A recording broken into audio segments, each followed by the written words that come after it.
কেন গণভোটে আমাদেরকে হাঁ দিতে হবে? আমরা এরকম দেশ চাই না। আমরা কীরকম দেশ চাই? যে দেশটার মধ্যে কোনো বৈষম্য থাকে। আমরা আজকে এখানে সমবেত হয়েছি, সবার সাথে খোলামেলা আমরা আলাপ করব।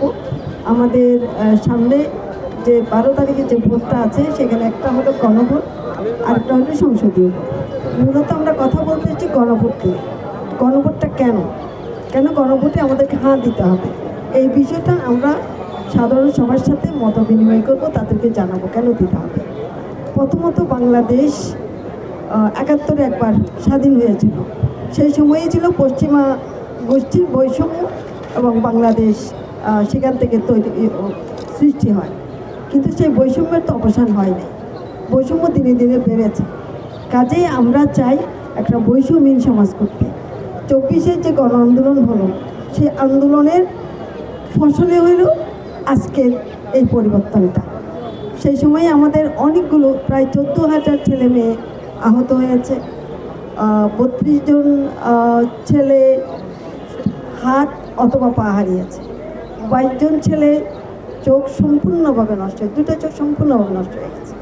তাহলে ওদের এই যে আত্মত্যাগটা, এটার বিনিময়ে আমরা কী পেলাম, কী পেতে হবে আমাদেরকে?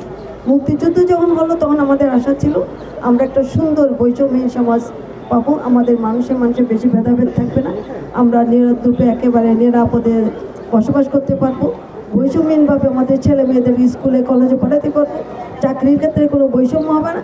এক্সট্রিম মশার কয়েল প্ল্যান্ট ফাইবার দিয়ে তৈরি, তাই সহজে ভাঙে না, সুগন্ধিযুক্ত ও নিরবিচ্ছিন্নভাবে জ্বলে। ডেঙ্গু, চিকুনগুনিয়া বাহি সহ যে কোনো মশার বিরুদ্ধে দেয় এক্সট্রিম সুরক্ষা। অনেক রকমের আকাঙ্ক্ষা নিয়ে বাংলাদেশটা তখন তৈরি হয়েছে, কিন্তু সে আকাঙ্ক্ষার কি প্রতিফলন হয়েছে? সে আকাঙ্ক্ষার প্রতিফলন হয়নি। ২৪ আন্দোলন হলো, আবার একটা গোষ্ঠী ফেসিস্টরা যেভাবে আমাদের ছেলে মেয়েদেরকে হত্যা করলো, যেভাবে আহত করলো, তাইলে বারবার কি আমরা এই আহত আর বারবার কি আমরা রক্ত দিয়ে যাব? কাজেই এবার আমরা সবাই মিলে সিদ্ধান্ত নিয়েছি, আমরা এরকম দেশ চাই না। আমরা কীরকম দেশ চাই? যে দেশটার মধ্যে কোনো বৈষম্য থাকবে, যে দেশটা তৈরিতে আমাদের সবার অংশগ্রহণ থাকবে। যেমন ধরেন, আমাদের যখন কোনো ফেসিস্ট কিংবা কোনো দুর্বৃত্ত যখন তার বিচার হয়, যখন তার ফাঁসির আদেশ হয়, কিংবা তার যখন যাবজ্জীবন হয়, কি হয়? প্রেসিডেন্ট তাকে ক্ষমা করে দেয়। কিন্তু যে দুর্বৃত্ত যাদের সাথে দুর্বৃত্তগিরি করেছে, যাদের কষ্ট দিয়েছে, যাদের সন্তানকে হত্যা করেছে, তার থেকে তো কোনো অনুমতি নেয় নাই।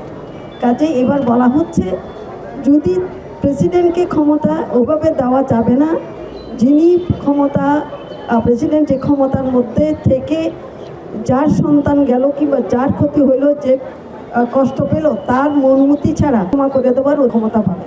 তাহলে কি হইল? জনগণের অংশগ্রহণ।